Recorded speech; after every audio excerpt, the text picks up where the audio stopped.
Well, something that could be easily overlooked but is so important. Health professionals warning that certain medications may interfere with your body's ability to regulate heat normally.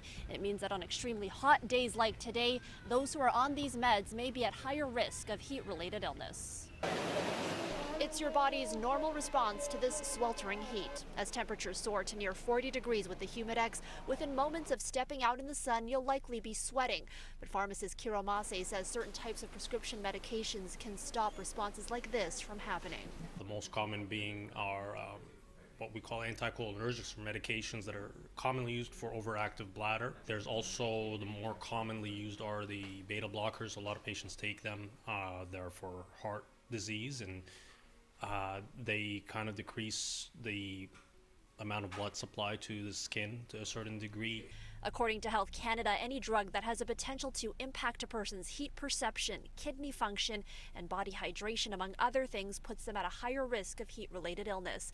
This could include antidepressants, antipsychotics, and diuretics. So it's very important that patients are aware of this and that they make sure that they're hydrated, they stay in cool places. Mase also recommends wearing sunscreen, long thin sleeves, and a wide-brimmed hat, and of course, drinking plenty of water. A lot of people, they don't notice the heat exhaustion happening a lot of the time, so just try to be vigilant and take it a bit easy. There is also the matter of storage. Like food, many medications can easily spoil in the heat, and in these temperatures, you may want to consider relocating those drugs you normally keep on the counter. A lot of homes right now are not 25 degrees Celsius, so room temperature now has kind of risen a little bit, so you got to be very careful with how you store those medications so that they don't expire and they don't lose their efficacy. He says this can be particularly dangerous for medications for diabetes and glaucoma.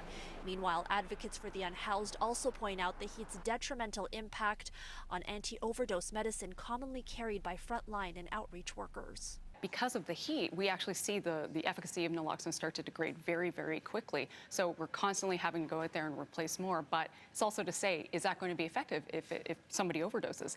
Will that naloxone actually be effective enough? We don't know. So it's really quite dire. Another vulnerable population is seniors, and there's some unsettling numbers bringing them into focus here. A new report from Statistics Canada found that Toronto and Montreal see higher rates of death among seniors during extreme heat events like the ones we're experiencing right now. And so it's really important, of course, to be vigilant and check in on your neighbors and your loved ones. At Grange Park, Natividad, City News.